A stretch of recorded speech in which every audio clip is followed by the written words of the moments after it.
Hola, ahora vamos a hacer un ejemplo para marcar los segmentos trigonométricos, o sea, por ahora el seno y el coseno, de un ángulo negativo.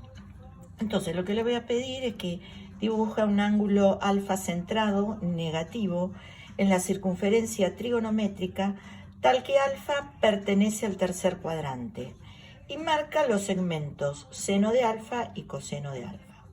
Entonces lo primero que hago es trazar la circunferencia trigonométrica. Se puede hacer de las dos maneras. Yo puedo primero trazar los ejes cartesianos, hacer después centro en el centro de coordenadas y dibujar una circunferencia. O al revés, primero hago una circunferencia y después por el centro de la circunferencia trazo los ejes cartesianos. Bueno, como esta circunferencia es una circunferencia trigonométrica, tenemos que recordar que el radio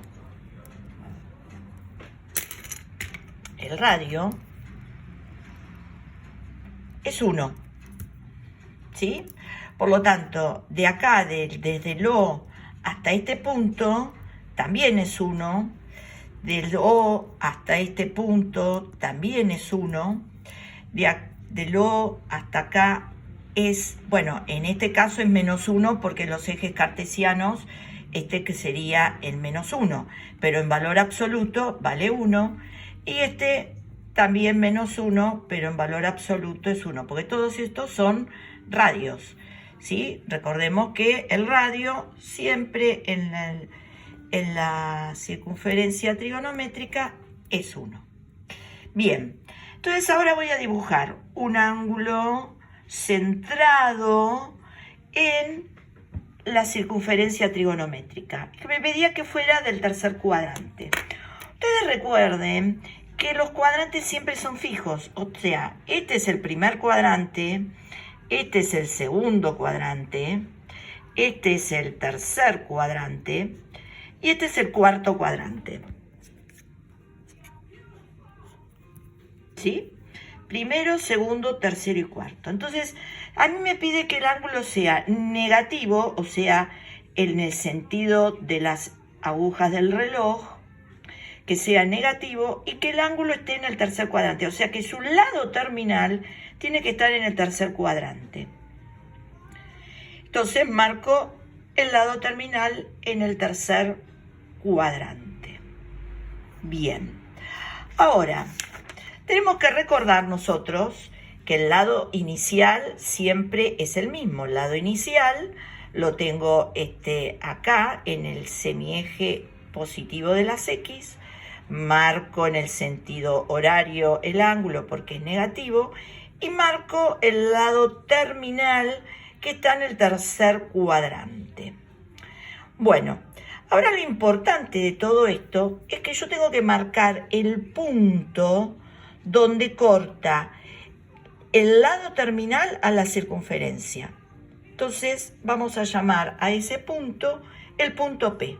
Este punto es fundamental para que yo pueda marcar el seno y el coseno del ángulo, ¿sí? Entonces tengo el lado inicial, que es siempre el mismo, el lado terminal, que en este caso está en el tercer cuadrante, porque lo pido así, y marco el punto P. Ahora, a partir del punto P, voy a trazar una perpendicular al eje X o una paralela al eje Y, ¿sí?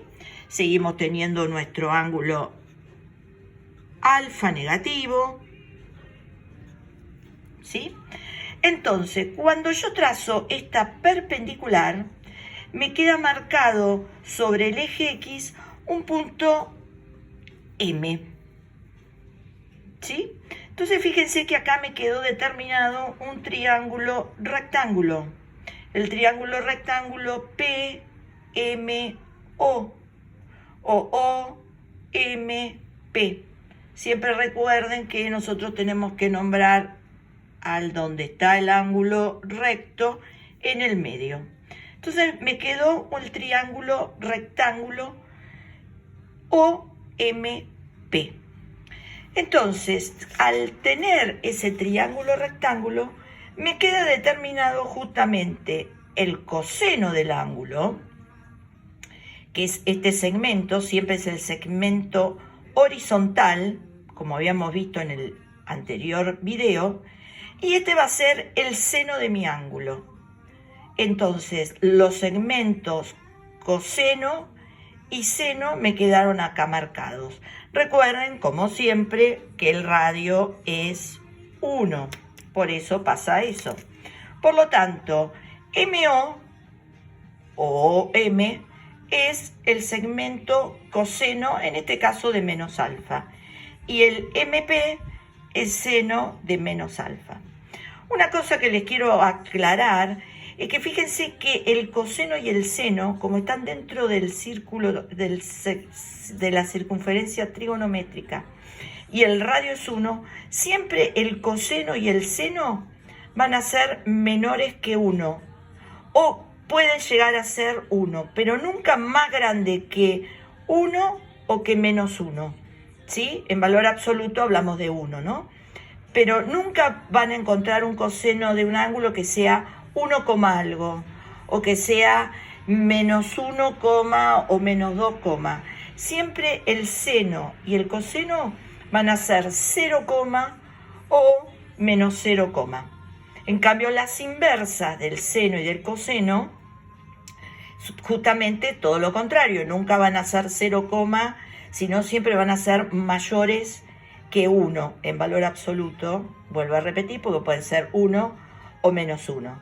En cambio, la tangente va a depender si el seno es más grande que el coseno o el coseno más grande que el seno, porque recuerden que la tangente es la medida del seno dividido la medida del coseno.